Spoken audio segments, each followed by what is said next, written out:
औज़ुबिल्लाहिमिनश्शैतानिर्रजीम बिस्मिल्लाहिर्रहमानिर्रहीम। अस्सलाम वालेकुम। सेकेंडरी क्लास आई एम रियासत Ali your physics teacher. Students, हमारा आज का जो टॉपिक है वो है एसी थ्रू एन इंडक्टर, यानी इंडक्टर में एसी किस तरह से बिहेव करता है, या इस तरह से कह लें कि जब इंडक्टर में से एसी करंट फ्लो करता है तो तब उस इंडक्टर का बिहेवियर किस तरह का होता है। तो स्टूडेंट्स, हमारा जो ये वाला टॉपिक है इसकी सारी एक्सप्लेनेशन इसी एक स्लाइड के अंदर है, लेकिन सबसे पहले आप इसकी ये वाली स्लाइड देखें, AC through in an inductor. ये आपने थ्योरी के लिए और इसकी जो क्वेश्चन के अंदर डायग्राम बनानी है, इस स्लाइड के अंदर जितनी भी थ्योरी और डायग्राम है ये आपने सारी नोट करनी है, ये बहुत इम्पोर्टेंट है।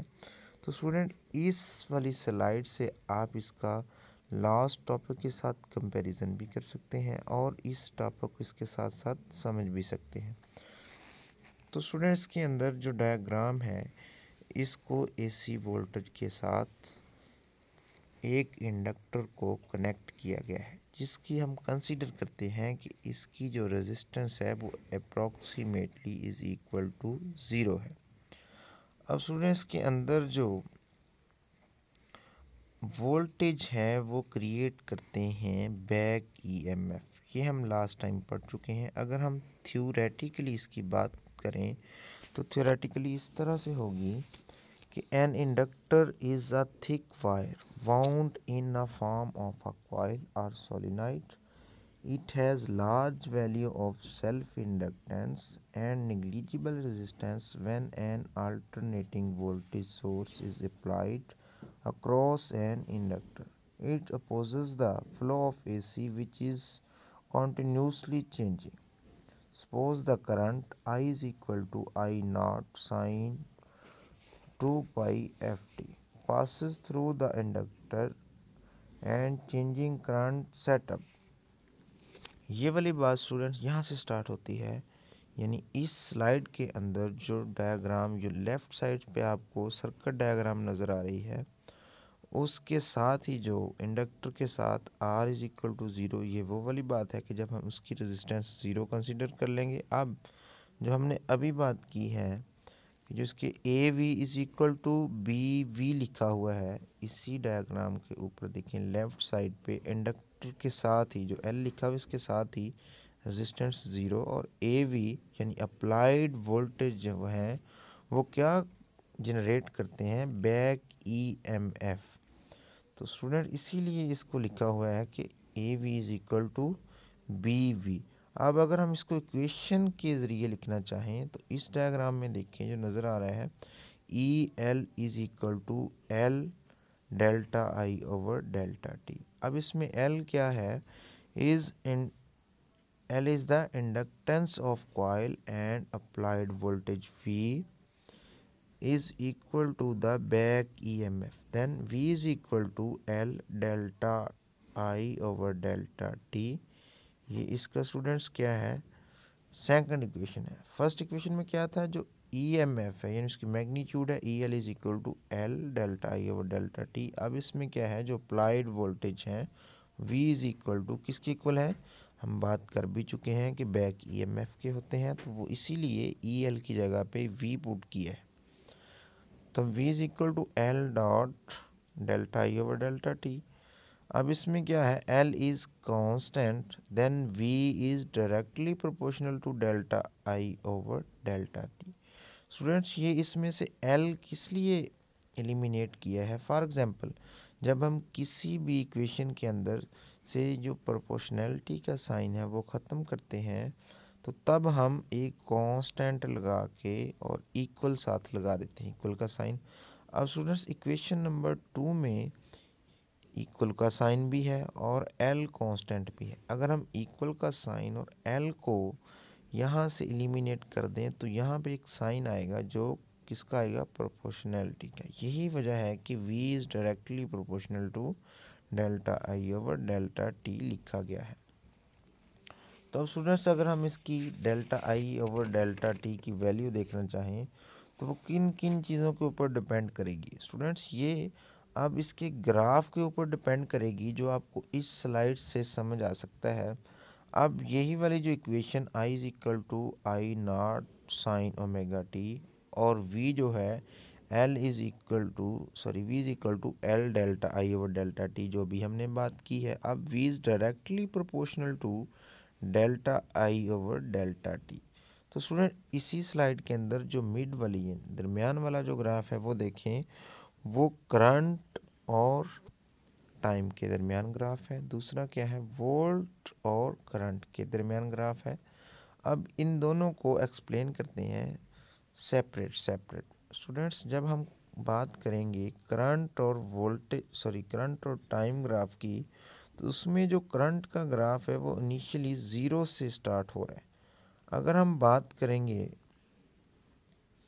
वोल्टेज और टाइम के ग्राफ की, तो जो वोल्टेज है वो इनिशियली 90 डिग्री से स्टार्ट हो रहे हैं।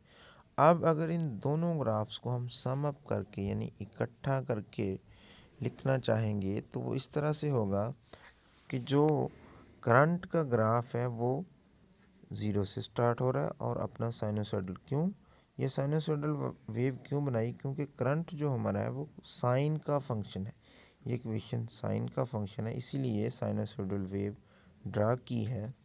और किस तरह से ड्रा की है, हमने इनिशियली जो करंट की वेव है उसको ज़ीरो से स्टार्ट किया, उसके बाद जो वोल्टेज के लिए वेव है उसको हमने इनिशियली 90 डिग्री से स्टार्ट किया। अब अगर हम इन दोनों को सम अप करके थर्ड वाला ग्राफ मिड के अंदर देखें, जो मिड में ग्राफ बने हुए, इनमें जो थर्ड वाला ग्राफ जब हमने इकट्ठा ड्रा किया वोल्ट और करंट के दरमियान, तो इस तरह से ये फेज़ लैग और फेज़ लीड की तरह बिहेवियर शो करते हुए एक ग्राफ बनेगा। अब स्टूडेंट्स इसमें देखें फेज़ लीड और फेज़ लैग जो हम लास्ट टाइम ही पढ़ चुके हैं।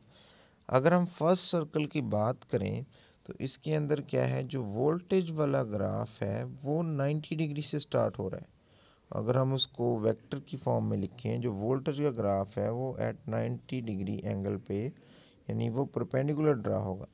अब जो नेक्स्ट है, जो करंट का ग्राफ है वो एट 0 डिग्री यानी करंट की डायरेक्शन हमने परपेंडिकुलर रखी है, हॉरिजॉन्टल रखी है। अब दोनों के दरमियान 90 डिग्री का फेस डिफरेंस है। अब स्टूडेंट्स अगर इसमें लैग और लीड की बात करें, तो इसके अंदर जो करंट है वो लैग कर रहा है और वोल्टेज वाला जो ग्राफ है वो लीड कर रहा है। अब इसके अंदर हमारे पास जो बेसिक इन्फॉर्मेशन आती हैं वो क्या है कि इसकी जो पावर डिसिपेशन है P is equal to V I cos theta. अब इन दोनों के दरमियान अगर हम कॉस थीटा जो 90 डिग्री है पुट करेंगे तो पावर डिसिपेशन ज़ीरो आएगी, क्योंकि कॉस 90 ज़ीरो होता है। अगर हम इसमें वोल्टेज और करंट के दरमियान फेज़ डिफरेंस की बात करेंगे तो इसमें 90 डिग्री यानी π/2 का फेज़ डिफरेंस है।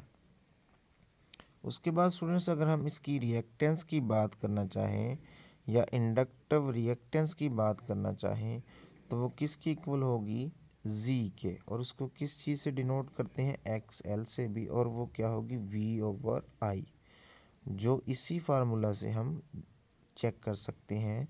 अगर हम उसको लिखना चाहें उसका यूनिट बना के, तो क्या होगा XL is equal to V/I, और उसको क्या लिखेंगे V dot ampere per ampere कह लें या वोल्ट पर एम्पेयर यानी ओहम कह सकते हैं।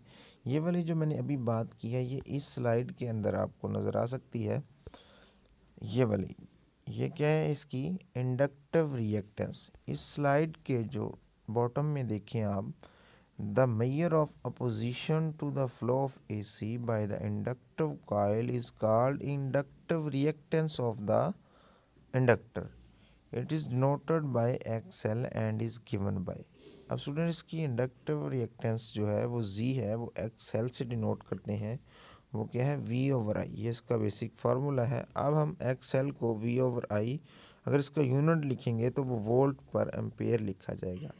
अब हम अगर इंडक्टर की बात करें तो वो क्या होगा, इंडक्टर बेसिकली वो होता है, फॉर एग्जांपल आप एक फायर का पीस लें, उसको आप पेंसिल के ऊपर लपेटें तो वो एक जस्ट सोलिनॉइड टाइप की बन जाएगी या स्प्रिंग टाइप कह लें, तो वही बेसिकली इंडक्टर होता है।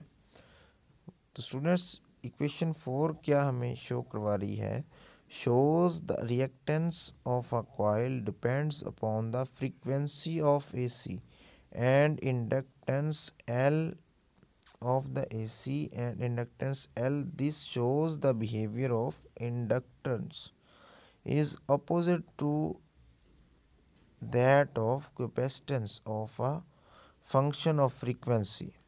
अब स्टूडेंट इसमें ये वाला जो इक्वेशन वो 4 है, ये क्या बता रहा है, जो इंडक्टेंस है वो फंक्शन किसका है, फ्रीक्वेंसी का, और ये इसके ऊपर डिपेंड करती है। अब इसमें एक दूसरे का इसके साथ रिलेशन क्या है, एक दफ़ा गौर से पढ़ के देख लें।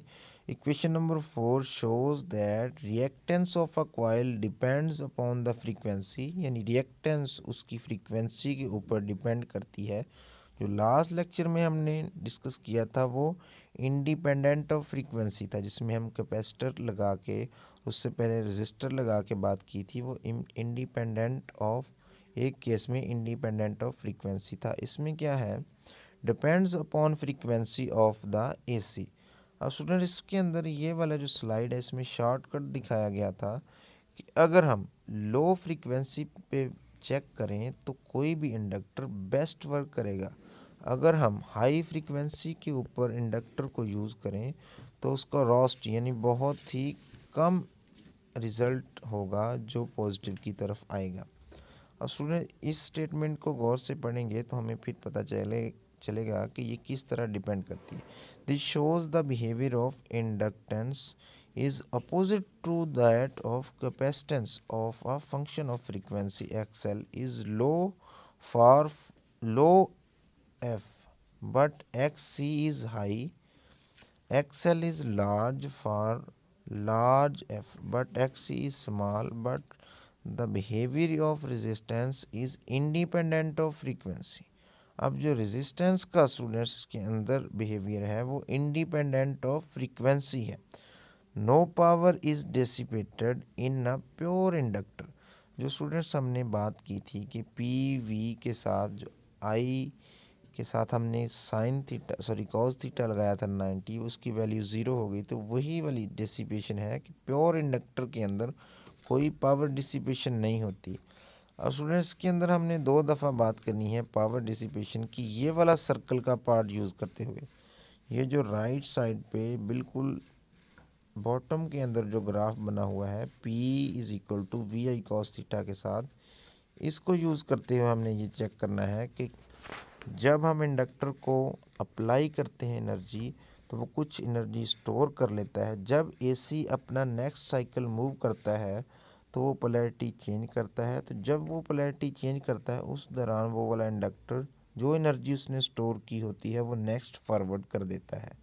तो स्टूडेंट इसमें इसका जो रिलेशन है फ्रीक्वेंसी के साथ भी है, और पावर पॉजिटिव किस तरह से होती है, नेगेटिव किस तरह से होती है, ये वाला उस जो हमने साइन वेव ड्रा की थी उनके क्वार्टर्स को चेक करके इसका साइकिल हम कंप्लीट कर सकते हैं। तो स्टूडेंट्स के साथ एक टर्म है छोटी सी बिल्कुल, वो है इम्पीडेंस। What is impedance? अब इसके साथ the measure of opposition, the flow of current through the circuit of register, capacitor and inductor is called impedance. Students उस वाले सर्किट की अपोजिंग फोर्स कह लें या अपोजिशन अगर हमने करंट की नोट करनी है किस सर्किट की, जिसमें 3 चीज़ें हों, जिसमें रजिस्टर भी हो, कैपेसिटर भी हो और एक इंडक्टर हो। अब इन तीनों की मिला के उस सर्किट के अंदर कितनी रेजिस्टेंस है या कितनी अपोजिशन है करंट के फ्लो में, इस सब को मिला के इम्पीडेंस कहते हैं। The combined effect of a resistance R of a resistor, reactance XC of a capacitor and reactance XL of an inductor in the circuit is known as impedance and is denoted by Z. The ratio of RMS value of the applied voltage to the RMS value of the resulting AC is called impedance। वही बात students V over I की जो ratio है इसी को, जैसे हम R V is equal to I R लगा के आर की वैल्यू फाइंड करते थे, बिल्कुल इसी तरह जी यानी इम्पीडेंस की वैल्यू भी फाइंड कर सकती हैं। तो स्टूडेंट्स के अंदर एक इम्पोर्टेंट टर्म जो इस स्लाइड में मिसिंग हुई है वो ये है कि जब हम किसी भी कॉइल को ये कह देते हैं कि उसमें कोई कंज्यूमिंग नहीं है, कोई डेसिपेशन नहीं है, तो वो वाली जो इंडक्टिंग कॉइल है वो एज ए चोक काम करती है। आप ऐसे भी कह सकते हैं an inductor coil does not consume energy such an inductance coil is known as choke. तो स्टूडेंट इसके अंदर हमारा जो मेन टॉपिक है वो यही है कि एसी थ्रू एन इंडक्टर, ये वाली आपने सर्किट डायग्राम बना के इसको साथ में नोट करना है और साथ इसकी जो कैलकुलेशन है। सेकंड इसका ये वाला पेज है, इसको आपने नोट करना और ये वाला ग्राफ अगर अलग-अलग बनाना आ जाए तो भी बेस्ट है, उस अगर नहीं तो ये इकट्ठा वोल्ट और करंट का एक साथ ही ग्राफ बना के हम ये बता सकते हैं कि इन दोनों के अंदर जो फेज़ लैग और फेज़ लीड है π/2 यानी 90 डिग्री का फेज़ डिफरेंस है। अब इंडक्टिव रिएक्टेंस भी इसके साथ ही है जो हम पढ़ चुके हैं। अब स्टूडेंट्स इसके अंदर जो इम्पीडेंस है ये भी आपने गौर से इसको देखना है कि इम्पीडेंस क्या है। जब एक सर्किट के अंदर एक कैपेसिटर, इंडक्टर और रेजिस्टर तीनों लगा के उसकी जो अपोजिशन होगी उस करंट के अंदर, उसके अंदर जब करंट फ्लो करेगा, अब तीनों चीज़ों की जो अपोजिशन होगी करंट के फ्लो में, ये उसकी इम्पीडेंस होगी उस सर्किट की। तो स्टूडेंट्स उम्मीद करता हूँ ये लेक्चर आप अंडरस्टैंड करेंगे। तो इंशाल्लाह नेक्स्ट लेक्चर के साथ फिर हाज़िर होंगे। अल्लाह हाफिज़।